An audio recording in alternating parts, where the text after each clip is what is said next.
제 장례식이었습니다.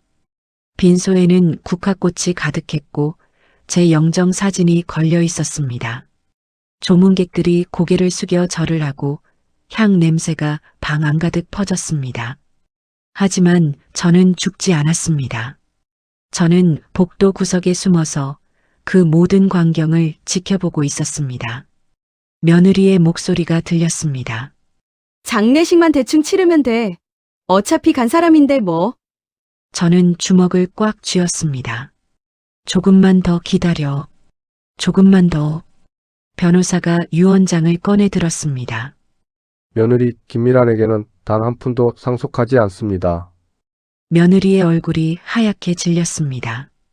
그리고 녹음기에서 며느리의 목소리가 흘러나왔습니다. 저 늙은 거 치장스러운 인간. 빨리 죽어야지 내가 편할 텐데. 빈소가 순식간에 얼어붙었습니다. 바로 그 순간 저는 천천히 문을 열고 들어갔습니다. 대체 무슨 일이 있었던 걸까요? 72살 시어머니는 왜 자신의 장례식을 직접 계획했을까요? 이 모든 이야기는 한 통의 전화에서 시작되었습니다. 사연이 시작되기 전에 구독과 좋아요는 이야기 제작에 큰 힘이 됩니다. 오늘도 행운이 가득하길 바랍니다. 아침 햇살이 커튼 사이로 스며들었습니다. 저는 언제나처럼 새벽 5시에 눈을 떴습니다. 나이가 들수록 잠이 줄어든다더니 정말 그 말이 맞는 것 같았습니다. 하지만 이 고요한 새벽 시간이 싫지만은 않았습니다. 오히려 이 시간만큼은 온전히 제 것이었으니까요. 저는 조용히 이불을 개고 방문을 열었습니다. 복도는 고요했습니다. 아들 부부는 아직 깊은 잠에 빠져 있을 시간이었죠. 저는 슬리퍼를 신고 부엌으로 향했습니다. 찬 공기가 발목을 스쳤지만 오히려 정신이 또렷해지는 느낌이었습니다. 부엌에 서서 창문을 열자 이른 새벽 공기가 얼굴을 스쳤습니다. 오늘은 미역국을 끓여볼까? 아들이 미역국을 좋아했습니다. 어릴 적부터 제가 끓여주는 미역국이면 밥 한 그릇을 뚝딱 비웠었죠. 이제는 40이 넘은 나이지만 여전히 엄마 손맛을 그리워하는 모습이 기특하기도 했습니다. 미역을 물에 불리고 참기름에 볶기 시작했습니다. 지글지글 소리와 함께 고소한 냄새가 퍼져나갔습니다. 며느리도 좋아하려나. 며느리 미라는 결혼한 지 이제 5년째였습니다. 처음 만났을 때 그 아이는 참 예쁘고 똑똑해 보였습니다. 명문대를 나왔고 회사에서도 능력을 인정받는다고 했습니다. 아들이 그 아이를 데려왔을 때 저는 기뻤습니다. 우리 아들에게 좋은 짝이 생겼구나. 하지만 요즘 들어 뭔가 미묘하게 달라진 것 같았습니다. 정확히 말하기는 어렵지만 공기가 조금씩 차가워지는 느낌이랄까요? 국이 끓는 동안 저는 반찬을 꺼내 식탁을 차렸습니다. 김치, 멸치볶음, 계란말이. 소박하지만 정성이 담긴 상이었습니다. 7시가 되자 며느리가 방에서 나왔습니다. 어머니, 벌써 일어나셨어요? 응, 나는 원래 일찍 일어나는 편이야. 며느리는 가볍게 웃으며 화장실로 향했습니다.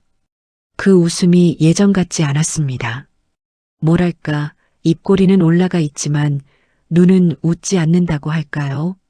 하지만 저는 그냥 제 착각이려니 했습니다. 나이 들어서 예민해진 건가?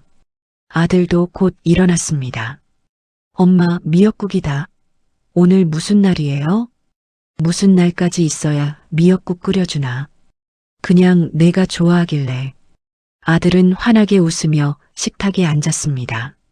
며느리도 자리에 앉았지만 미역국을 보는 표정이 묘했습니다.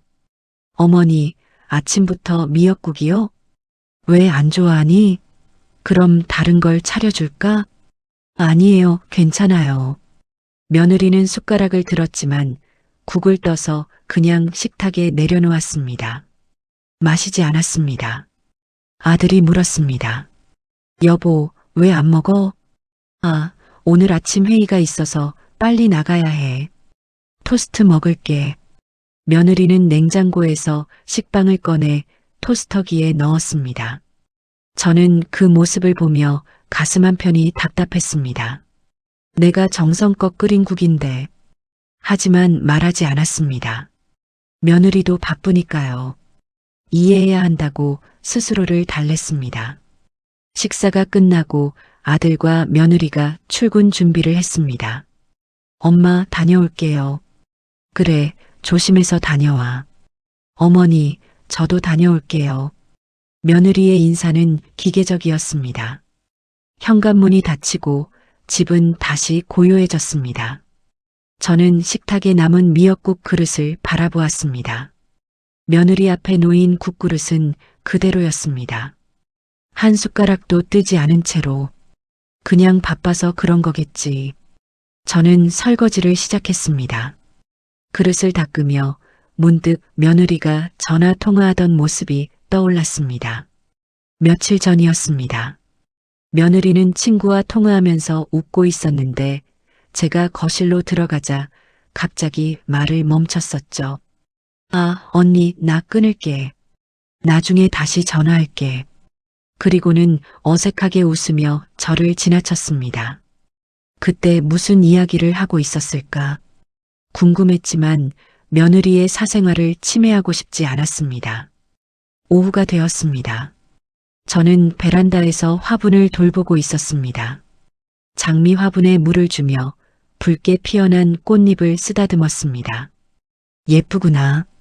그때 집 전화가 울렸습니다. 여보세요? 순떡 씨, 나야. 오랜만이다. 친구 영자였습니다. 60년 지기 친구였죠. 영자야, 어쩐 일이야? 다음 주에 우리 동창회 있는 거 알지? 꼭 나와. 그래, 나갈게. 요즘 어때? 며느리랑은 잘 지내? 그 질문에 저는 잠시 말을 멈췄습니다. 그냥 그렇지. 왜, 무슨 일 있어? 아니야, 아무것도 아니야. 하지만 친구는 눈치가 빨랐습니다. 순떡아, 너 목소리 이상해. 무슨 일 있으면 얘기해. 진짜 괜찮아. 그냥 나이 들어서 예민해진가 봐. 통화를 끊고 나서 저는 한동안 멍하니 앉아 있었습니다. 정말 내가 예민한 걸까? 아니면 불안한 예감이 가슴 한편을 스쳤지만 저는 애써 그것을 밀어냈습니다. 아니야, 며느리는 좋은 아이야. 내가 너무 깊이 생각하는 거야. 저녁 시간이 다가왔습니다. 저는 다시 부엌에 서서 저녁을 준비했습니다. 아들이 좋아하는 김치찌개를 끓이고 생선을 구웠습니다. 현관문이 열리는 소리가 들렸습니다. 다녀왔습니다. 며느리의 목소리였습니다. 저는 부엌에서 나와 인사했습니다. 어서 와, 힘들었지? 며느리는 대답 대신 가방을 소파에 던지듯 놓고 자기 방으로 들어가 버렸습니다. 오늘 회사에서 힘든 일이 있었나 보구나. 저는 이해하려 했습니다.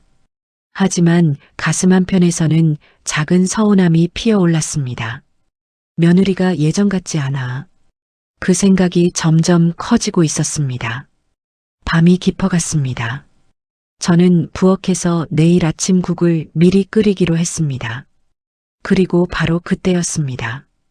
거실에서 며느리의 목소리가 들려왔습니다. 전화 통화를 하는 모양이었습니다. 저는 처음에 신경 쓰지 않으려 했습니다. 하지만 그 목소리가 점점 커지더니 저 늙은 거치장스러운 인간, 빨리 죽어야지 내가 편할 텐데. 그 말이 내 귀에 닿은 순간이었습니다. 밤 11시 저는 부엌에서 다음날 아침 국을 끓이고 있었습니다. 나이가 들어서인지 잠이 점점 줄어들어 이른 새벽이면 어김없이 눈이 떠지곤 했습니다. 아들과 며느리가 편하게 아침을 맞이할 수 있도록 미리 준비해 두는 것이 제 유일한 낙이었죠. 거실에서 며느리 미란의 목소리가 들려왔습니다. 전화 통화를 하는 모양이었습니다. 처음엔 신경 쓰지 않으려 했으나 점점 목소리가 커졌고 제 귓가에 또렷하게 박혔습니다. 아니, 진짜 미치겠어. 매일 아침마다 몽국을 끓이는 건지. 냄새도 지독하고 손에 들고 있던 국자가 미끄러졌습니다. 철컥 소리가 났지만 다행히 며느리는 눈치채지 못한 듯 했습니다. 저는 숨을 죽였습니다. 저 늙은 거치장스러운 인간, 빨리 죽어야지 내가 편할 텐데. 집도 명예 이전해야 하고 진짜 답답해 죽겠어. 심장이 철렁 내려앉았습니다. 가슴 한편에서 무언가가 무너져 내리는 소리가 들렸습니다. 아니, 소리는 나지 않았지만 분명히 느껴졌습니다. 마치 오래된 건물의 기둥이 서서히 무너지듯 제 내면의 무언가가 와르르 허물어졌습니다. 손이 떨렸습니다. 70년이 넘는 세월을 살아오며 겪은 수많은 일들 속에서도 이런 배신감은 처음이었습니다. 625 전쟁 때 피난길에서도 남편이 사업에 실패해 빚쟁이들이 문을 두드릴 때도 이렇게까지 속이 텅 비는 느낌은 없었습니다. 아줌마, 나 진짜 한계야. 요양원이라도 보내야 하는 거 아니야?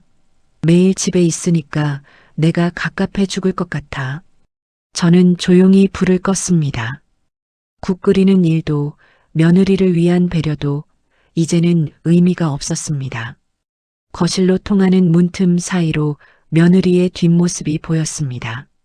소파에 비스듬히 기댄 채 한 손으로는 TV 리모컨을 만지작거리고 있었습니다. 아무렇지 않은 듯 너무나 자연스러운 모습이었습니다. 저 사람은 지금 내 죽음을 바라고 있구나. 가슴이 먹먹했습니다. 하지만 눈물은 나오지 않았습니다. 슬픔보다 먼저 찾아온 건 묘한 냉정함이었습니다. 70평생 참아온 것들, 삼켜온 말들, 꾹꾹 눌러 담아둔 감정들이 이 순간만큼은 저를 단단하게 만들어 주었습니다. 저는 다시 부엌으로 돌아와 찬물을 한 컵 마셨습니다. 손은 여전히 떨렸지만 정신만큼은 이상하리만치 또렷했습니다. 그래, 내가 원한다면 내가 죽는 모습을 보여주지. 하지만 그건 내가 생각하는 방식이 아닐 거야. 다음 날 아침이었습니다. 며느리는 언제 그랬냐는 듯 환하게 웃으며 식탁에 앉았습니다. 어머니, 어젯밤에 국 끓이셨어요? 와, 역시 어머니 손맛은 최고예요. 하얀 치아를 드러내며 웃는 그 얼굴을 보며 저는 묵묵히 밥을 떴습니다. 아들 진우는 신문을 보며 무심하게 한마디 던졌습니다. 엄마, 요즘 컨디션 괜찮으세요? 얼굴이 좀 안 좋아 보이는데. 아니다, 괜찮아. 나이 들면 다 그런 거지 뭐. 며느리가 숟가락을 놓으며 가볍게 말했습니다. 어머니, 그래도 한번 병원 가보시는 게 어때요? 요즘 건강검진 중요하잖아요. 입으로는 걱정하는 척, 눈빛은 차갑기만 했습니다. 저는 고개를 끄덕였습니다. 그래, 그럴게.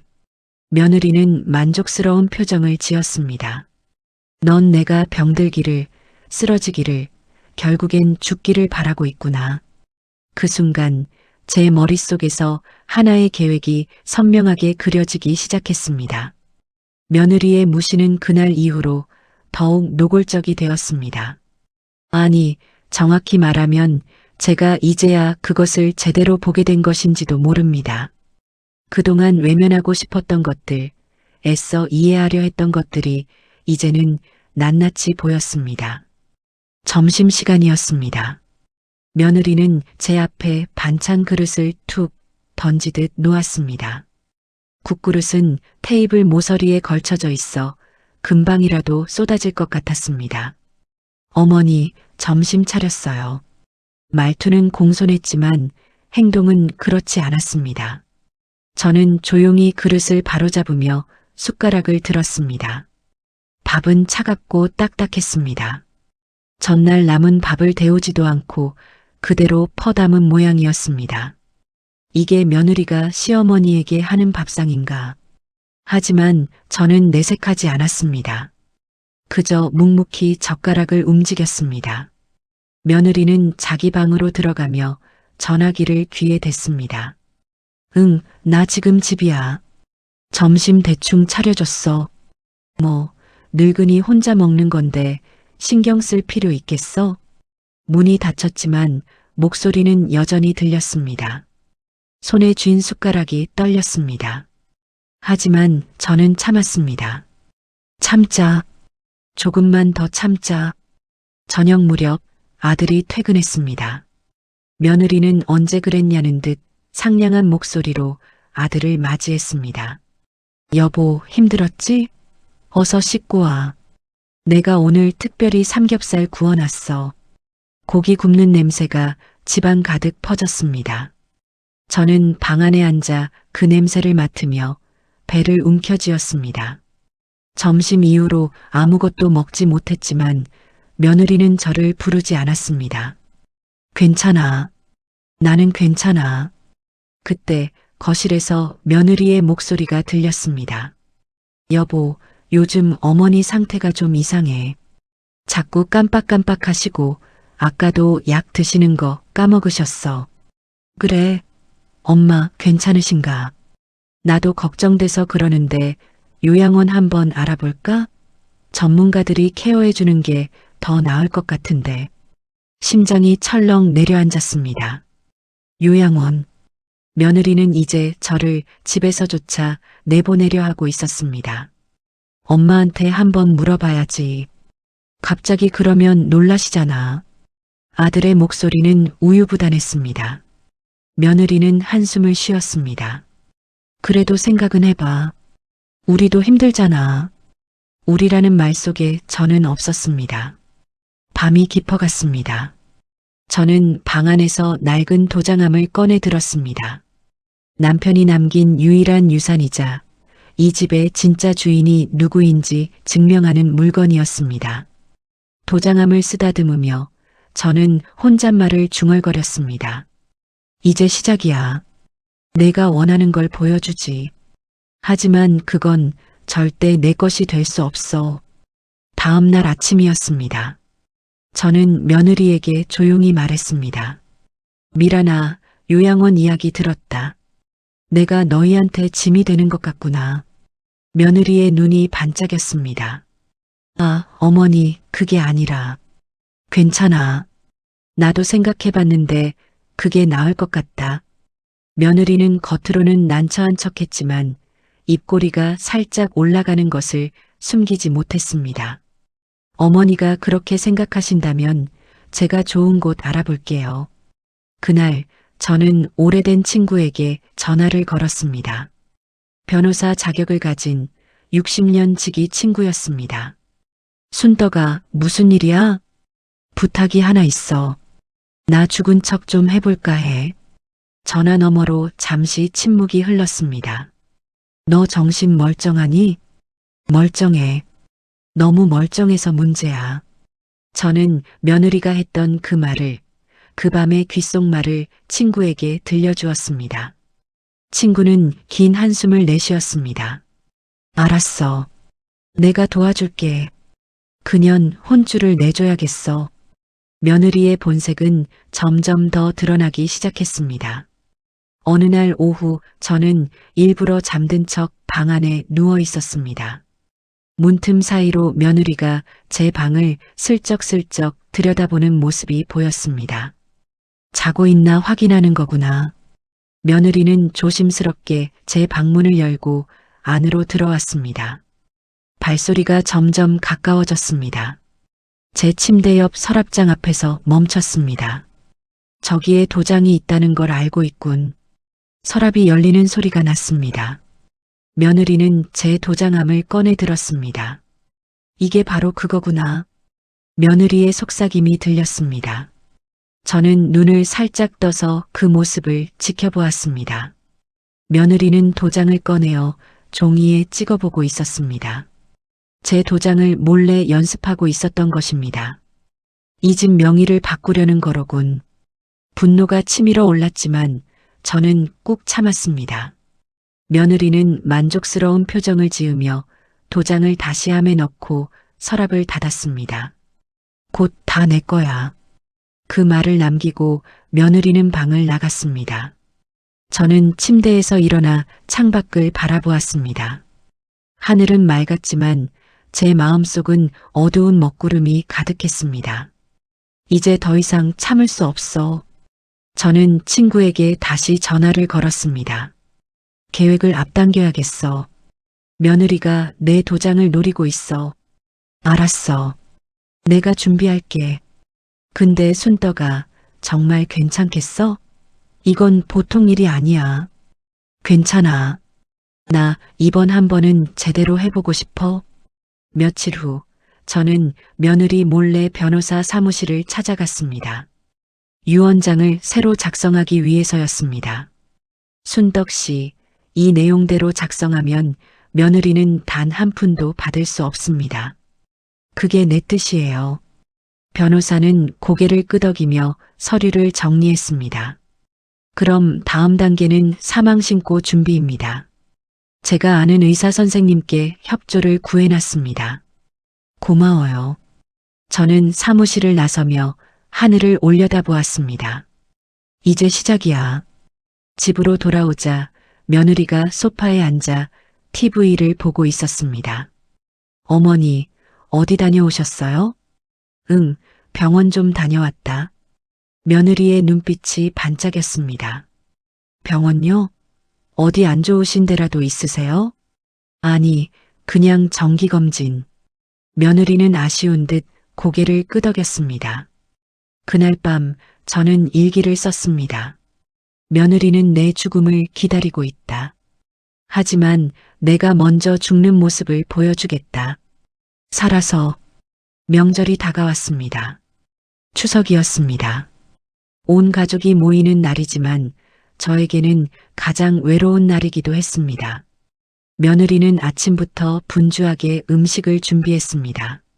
하지만 제게는 어떤 도움도 요청하지 않았습니다. 어머니는 그냥 쉬세요. 제가 다 할게요. 겉으로는 효심 어린 며느리처럼 보였지만 저는 알고 있었습니다. 그건 배려가 아니라 배제였습니다. 나를 쓸모없는 사람으로 만들고 싶은 거겠지. 오후가 되자 친척들이 하나둘 모여들었습니다. 조카들, 사촌들 모두가 환하게 웃으며 인사를 나눴습니다. 큰어머니, 오랜만이에요. 그래, 잘 지냈니? 하지만 대화는 거기까지였습니다. 며느리가 재빠르게 친척들을 거실로 안내하며 말했습니다. 어머님은 요즘 컨디션이 안 좋으셔서요. 조용히 쉬게 해드리려고요. 친척들은 고개를 끄덕이며 거실로 향했습니다. 저는 혼자 작은 방 안에 남겨졌습니다. 거실에서 들려오는 웃음소리, 대화소리, 그릇 부딪히는 소리. 그 모든 것이 제게는 너무나 먼 곳의 이야기처럼 느껴졌습니다. 나는 언제부터 이렇게 외톨이가 됐을까? 저녁 식사 시간이 되었습니다. 며느리가 방문을 열고 말했습니다. 어머니, 식사 준비됐어요. 여기서 드실래요? 아니, 나도 나가서 같이 먹을게. 에이, 괜찮으세요? 사람 많으면 불편하실 텐데. 며느리의 말투는 공손했지만 눈빛은 차가웠습니다. 나를 나오지 말라는 거구나. 저는 고개를 저었습니다. 괜찮아. 나도 가족들 얼굴 보고 싶어. 며느리는 입술을 깨물며 방을 나갔습니다. 식탁에 앉았을 때 저는 제 자리가 구석진 곳에 마련되어 있는 것을 발견했습니다. 테이블 끝자락, 아무도 옆에 앉지 않는 자리였습니다. 이게 내 자리구나. 저는 조용히 밥을 먹었습니다. 친척들은 며느리가 차려준 음식을 칭찬하며 즐겁게 이야기를 나눴습니다. 미란 씨, 음식 정말 맛있어요. 에이, 별 말씀을요. 자주 오세요. 며느리는 환하게 웃으며 친척들을 챙겼습니다. 하지만 제게는 단 한 번도 눈길을 주지 않았습니다. 식사가 끝나고 친척들이 하나둘 돌아갔습니다. 저는 설거지를 도우려 부엌으로 갔습니다. 며느리가 차갑게 말했습니다. 어머니, 괜찮아요. 제가 할게요. 어머니는 쉬세요. 또다시 배제였습니다. 저는 방으로 돌아와 침대에 앉았습니다. 창밖으로 보이는 보름달이 유난히 밝았습니다. 달은 밝은데 내 마음은 왜 이렇게 어두울까? 눈물이 핑 돌았지만 저는 울지 않았습니다. 대신 저는 다짐했습니다. 이제 곧 끝이야. 조금만 더 참자. 밤이 깊어갈 무렵 아들이 제 방에 들어왔습니다. 엄마, 괜찮으세요? 응, 괜찮아. 요즘 많이 외로우시죠? 아들의 목소리에는 미안함이 묻어났습니다. 하지만 그뿐이었습니다. 아들은 곧 방을 나갔고 저는 다시 혼자 남겨졌습니다. 그날 밤 저는 친구에게 문자를 보냈습니다. 준비 끝났어. 이제 시작하자. 계획은 조용히 그러나 치밀하게 진행되었습니다. 친구는 제가 부탁한 대로 모든 것을 준비해 두었습니다. 어느 날 아침 저는 일부러 가볍게 쓰러지는 연기를 했습니다. 며느리가 놀라 달려왔습니다. 어머니, 괜찮으세요? 하지만 그 눈빛에는 걱정보다는 당혹감이 더 컸습니다. 병원 가야겠어. 저는 힘없이 중얼거렸습니다. 며느리는 급히 119에 전화를 걸었습니다. 병원에 도착했을 때 친구가 미리 섭외해둔 의사 선생님이 저를 맞이했습니다. 상태가 좋지 않으시네요. 일단 입원하셔야겠습니다. 며느리는 고개를 끄덕이며 입원 수속을 밟았습니다. 이제 시작이야. 입원 3일째 의사 선생님은 며느리와 아들을 따로 불렀습니다. 환자분 상태가 생각보다 좋지 않습니다.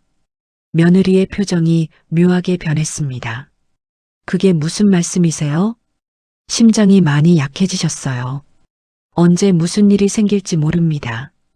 아들은 충격을 받은 표정이었지만 며느리는 달랐습니다. 그 눈빛 속에는 기대감이 숨어 있었습니다. 드디어 기회가 왔다고 생각하는 거지? 이번 5일째 밤 계획의 가장 중요한 순간이 왔습니다. 의사 선생님은 며느리와 아들에게 급히 연락했습니다. 빨리 오세요. 환자분 상태가 급격히 나빠지고 있습니다. 병원에 도착한 아들은 눈물을 글썽이며 제 손을 잡았습니다. 엄마 괜찮으실 거예요. 하지만 며느리는 뒤에서 팔짱을 낀 채 무표정하게 서 있을 뿐이었습니다. 의사 선생님은 심각한 표정으로 말했습니다. 죄송합니다. 최선을 다했지만 그 말과 함께 심전도 모니터의 소리가 멈췄습니다. B-,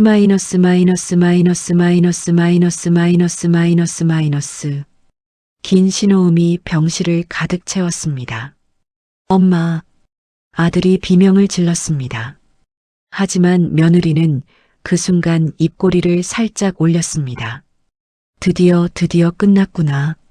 그게 며느리의 속마음이었을 겁니다. 사망신고가 접수되었습니다. 장례식장이 예약되었습니다. 친척들에게 부고가 전해졌습니다. 모든 것이 실제처럼 진행되었습니다. 하지만 이것은 시작에 불과했습니다. 진짜 심판은 이제부터였으니까요.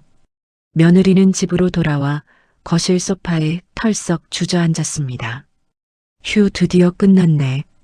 그리고 전화기를 꺼내 친구에게 전화를 걸었습니다. 야, 드디어 죽었어. 이제 이 집 내 거야. 전화 너머로 친구의 축하 인사가 들렸습니다. 며느리는 환하게 웃었습니다. 장례식만 대충 치르면 돼. 어차피 간 사람인데 뭐. 그 모든 대화는 제가 미리 설치해둔 녹음기에 고스란히 담겼습니다. 내가 한 말 하나도 빠짐없이 기록해뒀어. 이제 장례식장에서 진짜 쇼가 시작될 것입니다. 장례식장은 차가웠습니다. 아니, 정확히는 며느리의 태도가 차가웠습니다. 영정사진 앞에 놓인 국화꽃들, 조문객들의 발걸음, 향 냄새가 가득한 빈소, 모든 것이 엄숙해야 할 장소였지만 며느리는 달랐습니다. 상복조차 대충 걸친 채 며느리는 소파에 앉아 핸드폰만 들여다보고 있었습니다. 미란아, 조문객들 맞이해야지. 시댁 친척 한 분이 조심스럽게 말했습니다. 며느리는 귀찮다는 듯 고개를 들었습니다. 아, 네, 알겠습니다. 하지만 그 말뿐 자리에서 일어나지 않았습니다. 조문객들이 하나둘 들어왔습니다. 고인의 명복을 빕니다. 네, 감사합니다. 며느리는 기계적으로 대답할 뿐 어떤 슬픔도 보이지 않았습니다. 오히려 조문객이 돌아서자마자 하품을 하며 다시 핸드폰을 들여다보았습니다. 아들 진우는 영정사진 앞에서 눈물을 흘렸습니다. 엄마 미안해요. 제가 잘못했어요. 그 모습을 본 며느리는 짜증스럽다는 듯 혀를 찼습니다. 에휴, 저 사람 저러고 있네. 오바 좀 그만하지. 며느리의 친구 하나가 빈소에 들어왔습니다. 미란아, 괜찮아? 며느리는 씩 웃으며 밖으로 나갔습니다. 복도에서 나눈 대화를 저는 물론 숨어서 듣고 있었습니다. 괜찮지 뭐. 솔직히 홀가분해. 에이, 그래도 시어머니인데. 시어머니 뭐. 이제 이 집 완전 내 거야. 명예 이전만 하면 끝이야. 근데 장례식 비용은? 아, 그거 최대한 아껴야지. 괜히 비용 많이 들이지 말고 딱 기본만. 두 사람은 킥킥거리며 웃었습니다. 너희들 웃음소리 전부 다 녹음하고 있어. 저는 복도 구석에 숨어 그 모든 장면을 지켜보았습니다. 장례식 이틀째 친척들이 모두 모였습니다. 조문을 마치고 식사를 하는 자리였습니다. 며느리는 친척들 앞에서 말했습니다. 어르신들, 제가 생각하기엔 3일장도 너무 긴 것 같아요. 2일장으로 줄이는 게 어떨까요? 친척들은 황당한 표정을 지었습니다. 미란아, 그게 무슨 소리야? 시어머니 장례식인데. 에이, 요즘 시대에 3일장 누가 해요? 어차피 간 사람인데 산 사람이 편해야죠.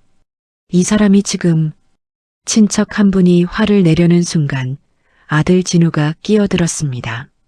미란아, 제발 좀 이러지 마. 며느리는 입술을 삐죽였습니다. 알았어요, 알았어. 그럼 3일장 하든지 뭐 하든지 해요. 하지만 그 표정에는 전혀 반성의 기미가 없었습니다. 그날 밤 며느리는 빈소를 비우고 밖으로 나가버렸습니다. 좀 답답해서요. 바람 좀 쐬고 올게요. 하지만 실제로는 근처 카페에 가서 친구들과 수다를 떨었습니다. 저는 그 모습을 멀리서 지켜보았습니다. 내가 지금 무엇을 하고 있는지 다 보고 있어. 장례식 마지막 날 아침이었습니다. 변호사가 빈소에 도착했습니다. 유언장 낭독을 하겠습니다. 며느리의 눈이 반짝였습니다. 드디어 내 차례구나. 하지만 그 순간 며느리는 아직 몰랐습니다.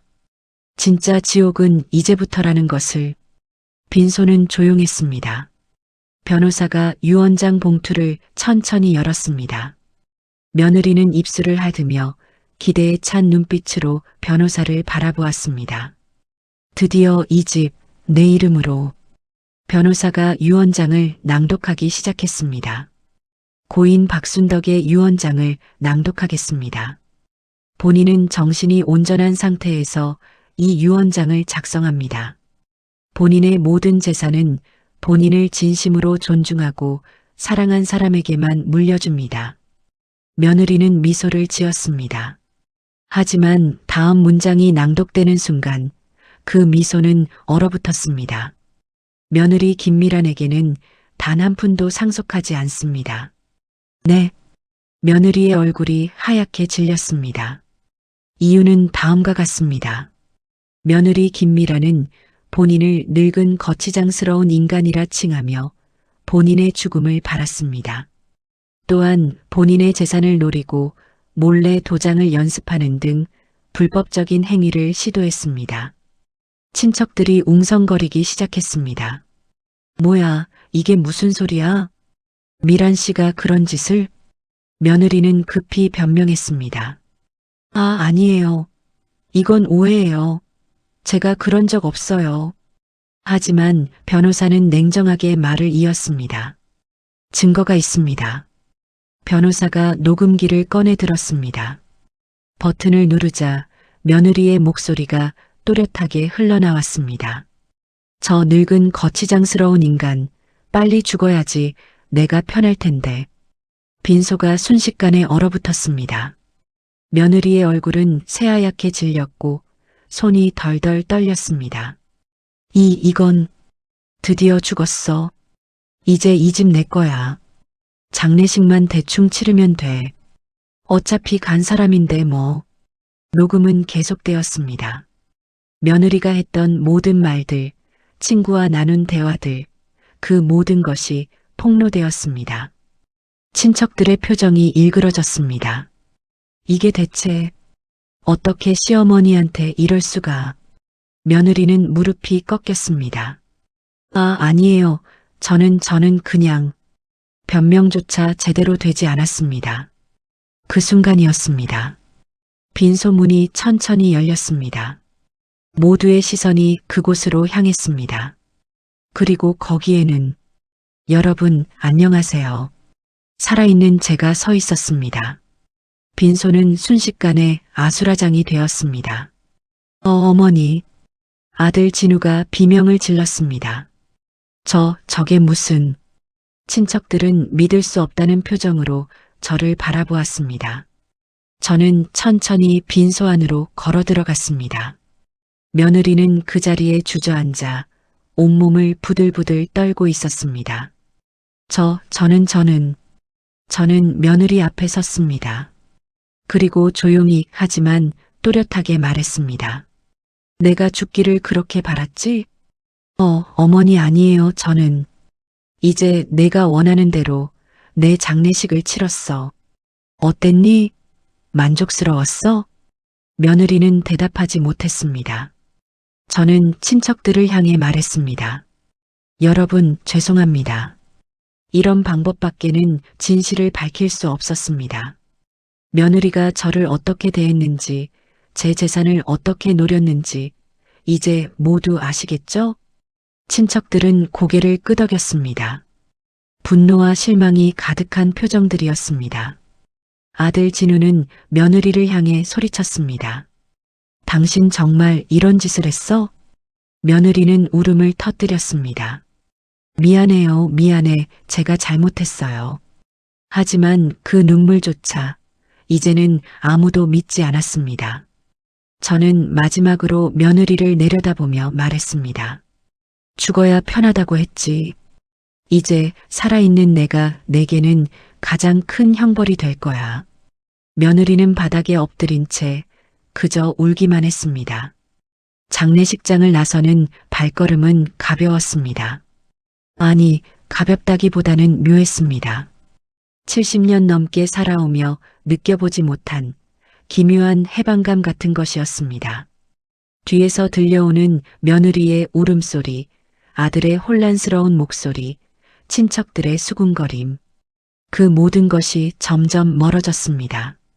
저는 병원 주차장에 홀로 서서 하늘을 올려다보았습니다. 구름 한 점 없는 맑은 하늘이었습니다. 이제 끝난 건가? 가슴속 깊은 곳에서 무언가가 풀려나가는 느낌이었습니다. 그동안 꾹꾹 눌러 담아두었던 서러움, 분노, 고독. 그 모든 것이 이제는 조금 가벼워진 것 같았습니다. 친구가 제 옆으로 다가왔습니다. 순덕아, 괜찮아? 응, 괜찮아. 저는 고개를 끄덕였습니다. 후회는 안 해? 후회 글쎄, 잘 모르겠어. 사실 복잡한 감정이었습니다. 통쾌함도 있었지만 동시에 씁쓸함도 있었습니다. 내가 이런 방법까지 써야 했다는 게 슬프긴 하네. 하지만 후회는 하지 않았습니다. 이것이 제가 선택할 수 있는 유일한 방법이었으니까요. 며칠 후 집으로 돌아왔습니다. 며느리는 짐을 싸고 있었습니다. 아들 진우가 이혼을 결심한 것이었습니다. 어머니 죄송해요. 제가 정말 죄송해요. 며느리는 무릎 꿇고 빌었지만 저는 차갑게 대답했습니다. 이제 그만 가봐. 어머니, 제발 한 번만 용서해 주세요. 용서는 내가 진심으로 뉘우칠 때 스스로 찾는 거야. 내가 줄 수 있는 게 아니야. 며느리는 고개를 떨구었습니다. 그리고 마지막으로 한마디를 남겼습니다. 어머니, 저 정말 미안했어요. 그 말이 진심인지 아닌지는 중요하지 않았습니다. 이미 돌이킬 수 없는 강을 건너버렸으니까요. 며느리가 집을 나서는 뒷모습을 바라보며 저는 이상하게도 연민 같은 감정을 느꼈습니다. 저 사람도 불행했을까? 탐욕에 눈이 멀어 정작 중요한 것을 놓쳐버린 사람. 그것도 어쩌면 하나의 비극이 아닐까. 하지만 그 생각은 오래가지 않았습니다. 아니야. 저 사람은 선택했어. 그 선택의 대가를 치르는 것뿐이야. 집은 다시 조용해졌습니다. 아들 진우는 제게 매일 사과했고 저는 그것을 묵묵히 받아들였습니다. 엄마, 제가 정말 잘못했어요. 다시는 이런 일 없을 거예요. 그래, 알아. 하지만 상처는 쉽게 아물지 않았습니다. 어느 날 저녁, 저는 혼자 베란다에 앉아 있었습니다. 도시의 불빛들이 반짝이고 차가운 바람이 불어왔습니다. 손에는 낡은 도장함이 들려 있었습니다. 이 작은 물건 하나 때문에 이 모든 일이 생겼구나. 쓴웃음이 나왔습니다. 재산, 명예, 집. 그것들이 정말 그렇게 중요한 걸까? 사람의 마음보다, 진심보다, 존중보다 더 중요한 걸까? 저는 도장함을 꼭 쥐었습니다. 이제 이 집은 완전히 내 것이야. 하지만 이게 정말 내가 원했던 걸까? 답은 나오지 않았습니다. 다만 한 가지 확실한 건 저는 더 이상 무시당하지 않을 거라는 것, 더 이상 외면당하지 않을 거라는 것, 그것만으로도 충분했습니다. 저는 천천히 자리에서 일어났습니다. 거실로 들어가자 아들이 저녁 식사를 준비하고 있었습니다. 엄마, 식사하세요. 그래. 저는 식탁에 앉았습니다. 이제 이 자리는 제 자리였습니다. 구석진 곳이 아니라 식탁 한가운데. 아들은 조심스럽게 밥을 퍼주었고 반찬을 챙겨주었습니다. 엄마, 맛있게 드세요. 응, 고마워. 밥을 먹으며 저는 문득 생각했습니다. 이 평화가 얼마나 갈까? 하지만 그것도 중요하지 않았습니다. 중요한 건 지금 이 순간 제가 당당하게 이 자리에 앉아 있다는 것, 더 이상 숨지 않아도 된다는 것, 그것만으로도 충분했습니다. 식사를 마치고 저는 다시 제 방으로 돌아왔습니다. 침대에 누워 천장을 바라보았습니다. 살아있는 게 형벌이라고 했지. 며느리에게 한 그 말이 제 머릿속을 맴돌았습니다. 하지만 동시에 살아있다는 것은 희망이기도 했습니다. 새로운 시작을 할 수 있는 기회이기도 했습니다. 저는 눈을 감았습니다. 그리고 조용히 중얼거렸습니다. 이제 진짜 내 인생을 살아볼까? 창밖으로 달빛이 스며들었습니다. 밤은 깊었지만 제 마음은 어느 때보다 밝았습니다.